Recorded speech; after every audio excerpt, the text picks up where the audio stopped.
Sire agents of Reddit, what's something that you can tell us without killing us?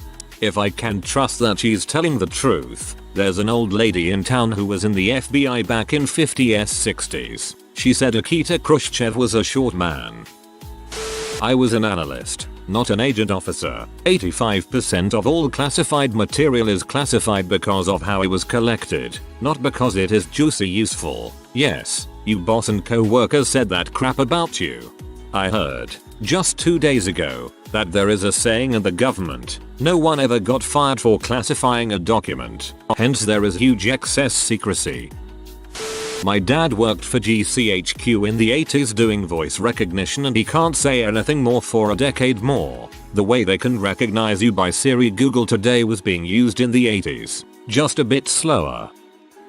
I worked with the Australian Federal Police with the Spider Squad doing computer stuff for them in regards to pedos and finding trafficking victims. It is the most heartbreaking work, but when you get them, the office looked like NASA after a Mars landing. Of course they have something called Spider Squad in Australia. Jeez.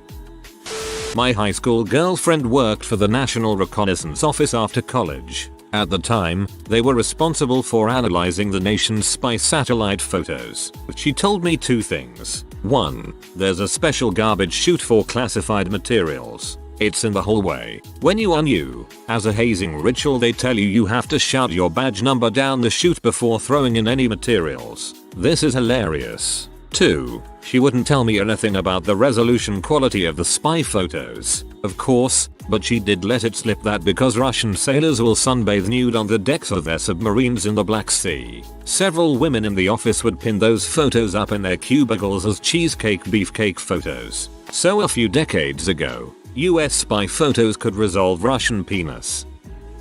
Somewhat unrelated, but my great uncle was a FBI agent. Every time we would ask him if he had any interesting stories, but he would say he was sworn to secrecy. After 10 years of hearing this, my sister asked really, and he responded with no, I just don't remember anything interesting happening. Girl's dad said his coolest memory as a CIA agent was New Year's Eve in Moscow, 1987.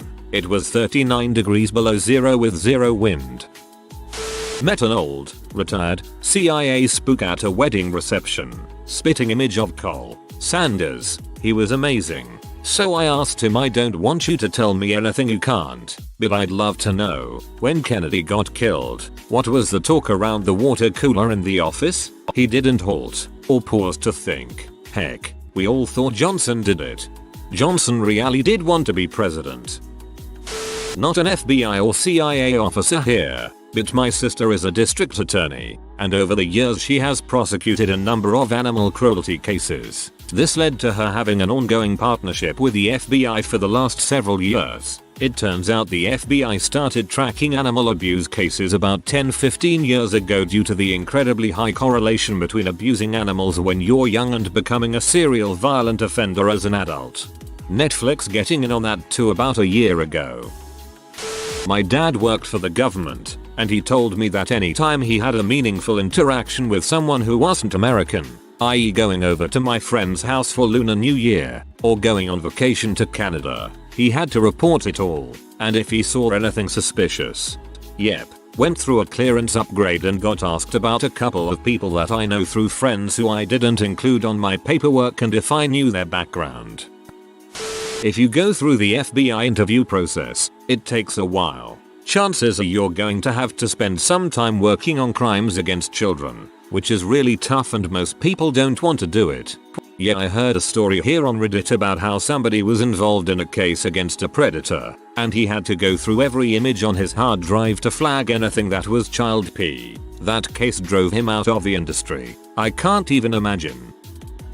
There is a book called Moscow Rules. It was written by 2 CIA people, all about, well, disguise. The CIA had all these agents in Russia, but the Russians were insane about following literally every single American in Russia, 24/7, looking for spies. So a huge part of their job was trying to shake off the KGB. They had crazy quick change disguises, all sorts of stuff. The movie Argo was based on one of the writers somewhat.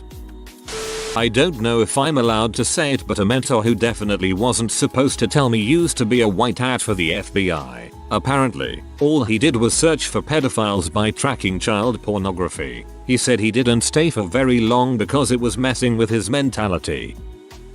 Worked with a woman who was former NSA. We would always beg her to tell us crap, but she never did. The one thing she did say, though, was that during training they show them a video of a bunch of things they found out about and stopped. She said she hardly slept for 2 weeks after watching that.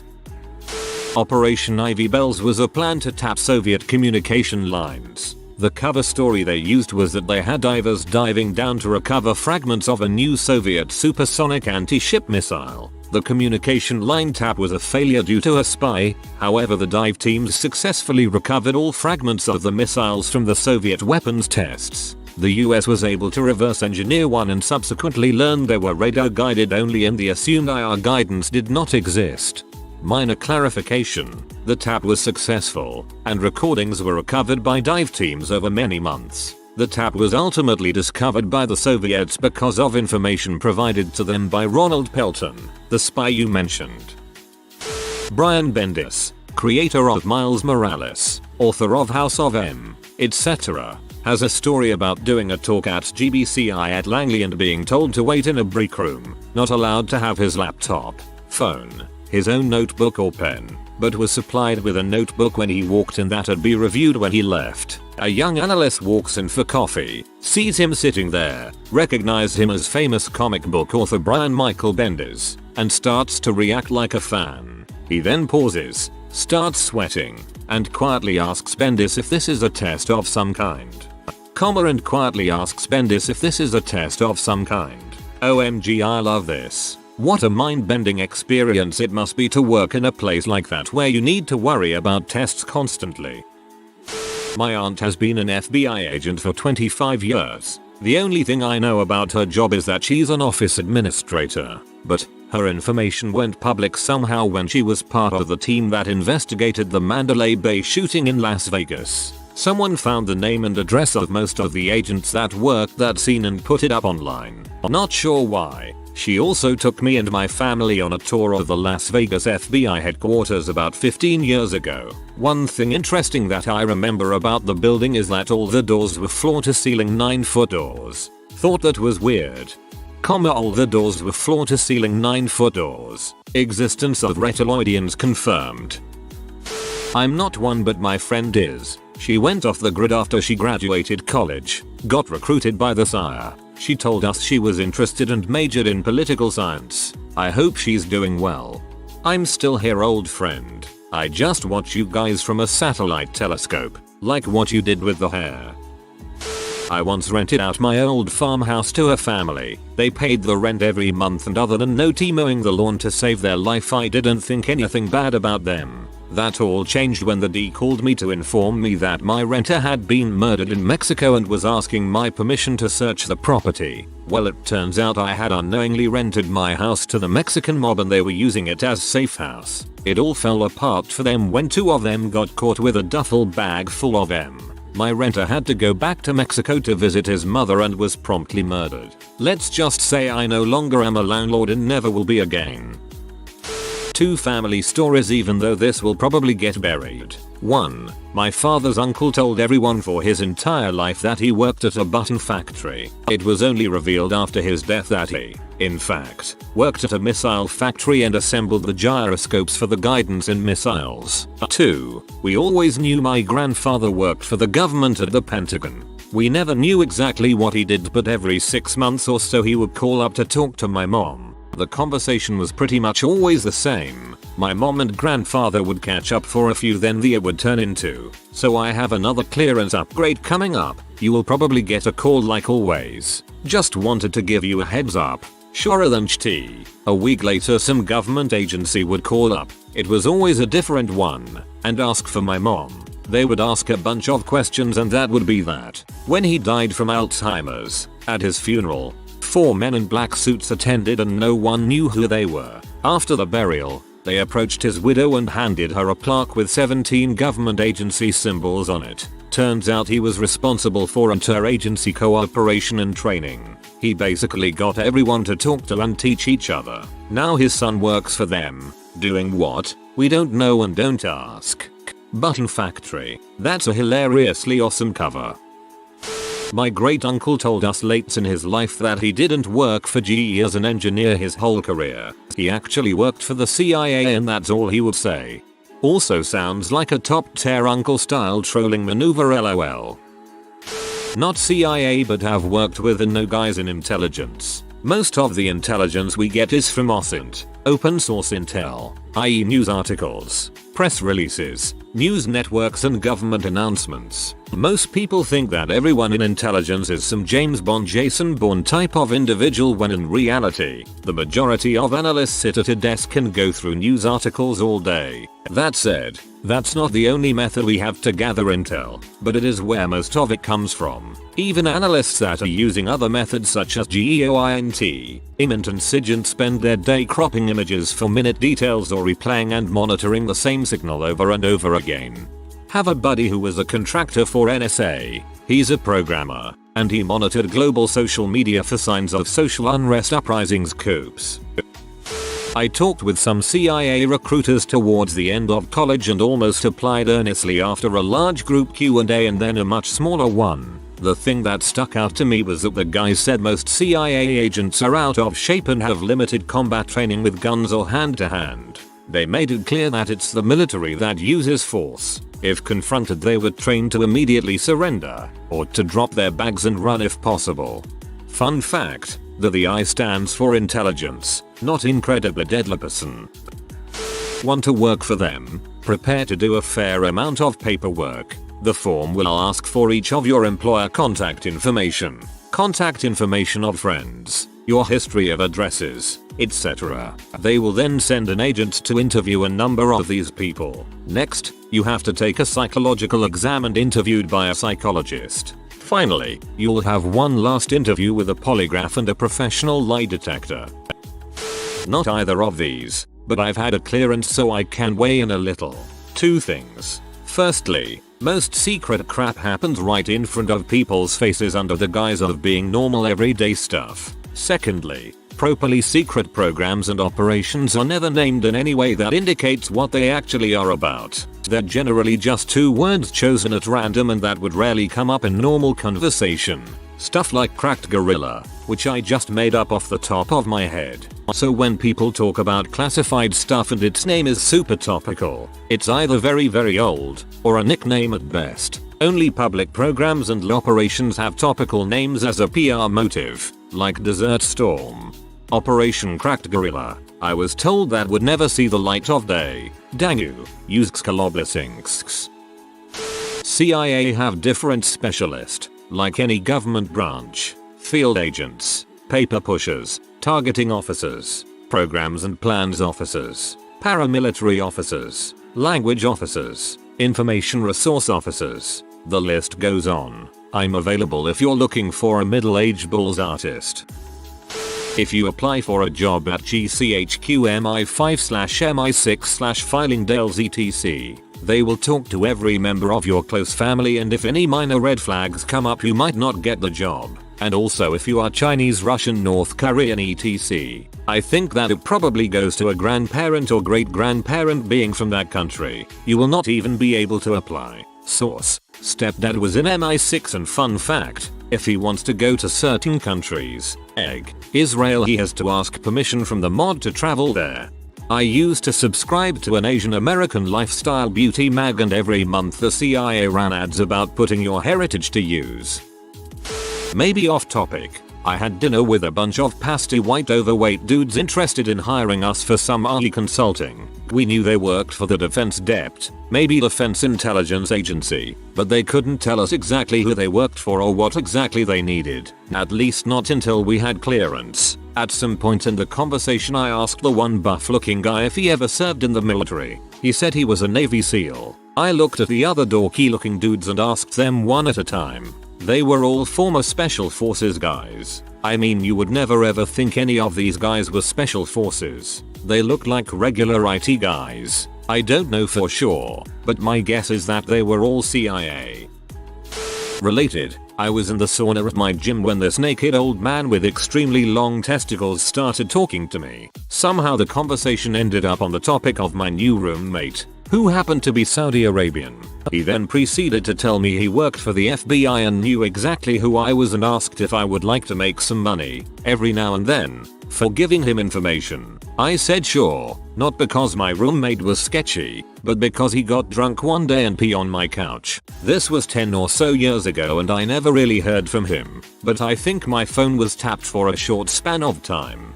Upvote for long testicles.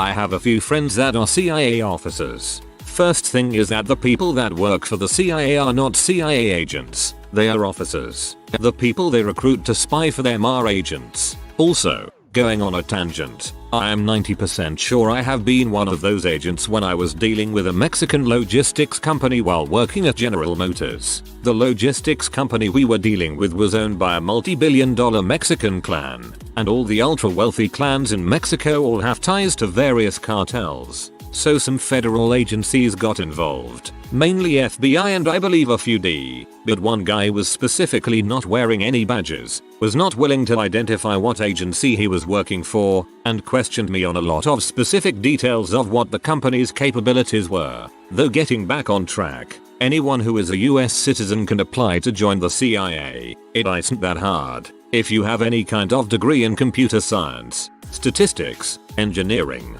or accounting and don't have anything that would frick up you getting a clearance, getting a job would be relatively easy there. And as implied with that previous comment, working at the CIA is far more boring than you would think. Lots of tracing manufacturing capabilities, from what I described with that Mexican logistics company to finding out how China sources the components they use to manufacture their satellites.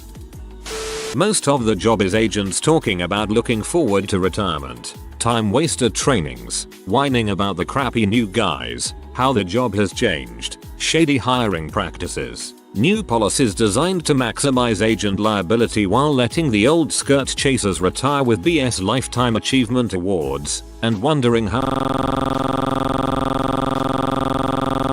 by the time you finally get that amazing career case, the passion, skill, and dedication you have when you started out is long gone because the agency doesn't really care about you or any of the other cogs. The US Attorney's Office isn't interested in anything they can't win without absolute certainty. Update. 2 other people agreed with me, and I apparently agreed with me as well. This is more support than you will ever get from your admins as a federal agent.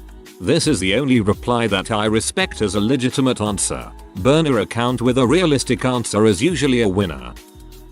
We have full access to Google's ad network. If we really want to track someone, we use that. Not a federal agent, but like come on, there's literally an API in the source code for it, and you think it's not being used? Everyone knows Reddit is full of government agents with high security clearance just waiting to endow us with their secrets.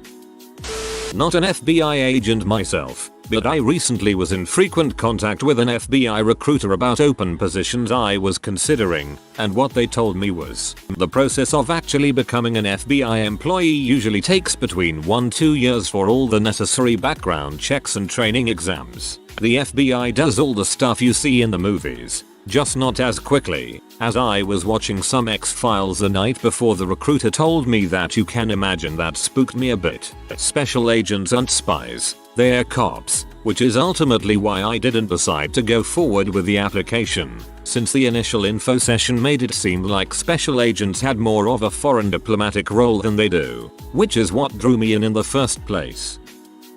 In the 80s 90s, with marginal seismometers and a little computing power, people in Australia tracked nuclear explosions. That's the cover story. Think about what people with today's seismometers and supercomputers can do.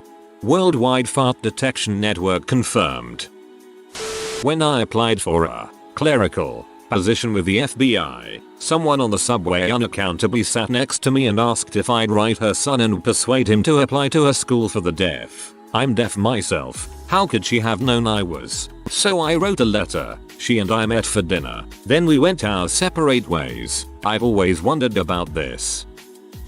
My father was in the Navy and ended his career working at the Pentagon. When the war started in Iraq, he'd flip out every time the news pushed weapons of mass destruction narrative. Lo and behold, there were none.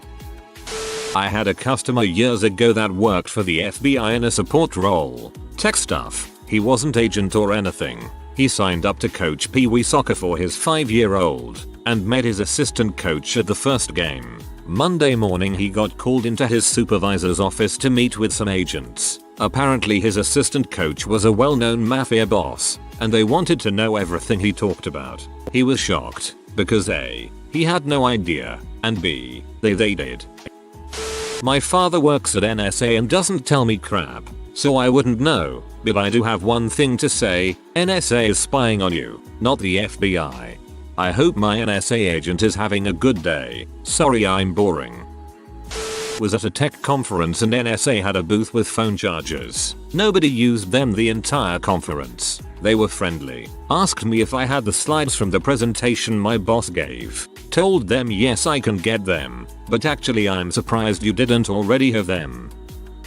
When I was 16, I became very close, very fast friends with this guy in my school choir. His dad went on business trips for his work at Lockheed Martin 3 or 4 times a month, always to Chicago. This kid who was my friend, we went everywhere together for about 3 months, after being very casual acquaintances for about 2 years. After school we'd hang out till 10 PM or so almost every night. We'd get lunch at the same time and in the same place. We switched our class schedules to be in the same history or language arts sections, etc. Just your basic nerdy dudes finding a kindred spirit. I guess our sudden friendship raised an eyebrow or two because one day my friend came to school and said that his dad was asking him lots of questions about me, who my parents were, what my house was like, did he ever meet my siblings, was I an obedient student or was I snarky. My buddy suspected the questions were being relayed from his dad's boss. TLDR.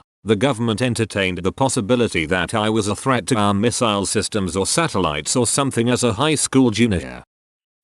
My ex was married to a FBI agent and was told many times about the insanely long interview period. She mentioned they went back to even interview his kindergarten teacher. She also told me if there truly was anyone in your life that was a CIA agent, you would never know. They would truly be sworn to secrecy and there would never be an instance of them causally mentioning or bragging, hey, I used to work at the CIA. Those people don't actually work for the CIA. So the idea anyone would comment here with actual connection with the agency is slim to none.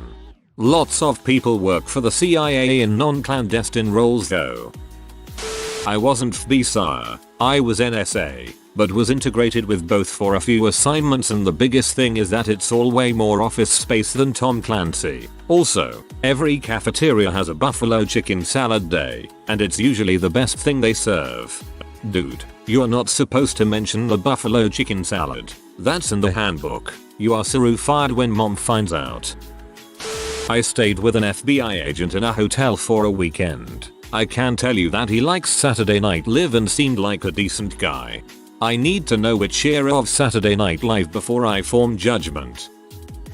While in college, 1978-79, this textbook in my policy class told of a time when Nixon was in office, demanded to leave the White House to go to a musical, and planned no prep for anything. Major crap storm for the Secret Service. Eventually they got Nixon to calm down and they never went out. One of our close new neighbors happened to work for the Secret Service. His family came over to our family home for dinner one evening. Eventually it came out he worked on the Nixon detail a few years back. That's when I shared my story I read in my textbook. He actually almost dropped his fork and sat there with his mouth wide open. Apparently the story was not only true but was supposed to be a secret. I showed him my book and he notated the author. I have no idea the outcome, but it made the night more interesting. My parents' neighbor is an FBI agent. He thinks he's above the law and can park in front of the stop sign at the end of the street. Local cops wouldn't ticket him despite numerous complaints. Played beer-pong with him at a block party. He's an accountant. He did not like me calling him nothing more than a forensic accountant with a badge. I have no idea if the following is true, but it was recounted to me about 20 years ago by someone with epic credentials and I've never heard the story in any other media. So here goes. Before the Berlin Wall came down, Soviet radio operators used to carry their own activation keys for the military radio sets. There were slight differences in the electrical properties of each operator's key which minutely adjusted the broadcast signal properties. Even though the main radio equipment was dotted around the place, the Western powers were able to determine which keys were used and so track individual operators by closely analyzing the transmission properties. The NATO listeners couldn't break the messages themselves, but the intel was still very useful. Normally only a few Soviet operators were active in peacetime, but if there were tensions or military exercises planned, more would be brought in. One day every operator started transmitting in relay. All of them were sending messages. It was a sign that something big was afoot, but the NATO commanders had received no advance intelligence of any activity at all. This was highly unprecedented, unique even. They started to panic. Could it be a prelude to an attack? What were the Ruskies up to? Plans for counter scenarios and even possible first strike actions were warmed up just in case the unthinkable happened. Then, one of NATO's own radio operators noticed something strange. Radio equipment also had an identifiable broadcast fingerprint separate from the operator keys, and he noticed all the transmissions were originating from the same equipment at a single location close to the east-west border. He passed this information up the chain of command with a recommendation to send a spy plane over the top to see what was going on. One was immediately scrambled. The pictures that came back immediately pissed off the generals. The Ruskies were indeed using their operators to send messages from one location. Each operator was lining up in a long queue, entering a radio building, broadcasting a brief radio burst, then retrieving their key and moving to the back of the queue to wait their next turn. But the shape of the line was what annoyed the military brass. The Russians had found out their operators were being tracked and knew how NATO would react given the activity they created. The line snaking around the radio building was in the shape of the hammer and sickle. I don't know what the Russian is for FCKU, but that was definitely the message on that picture. If you are new to the channel, you can subscribe. I publish new videos every day. Until then, check another video.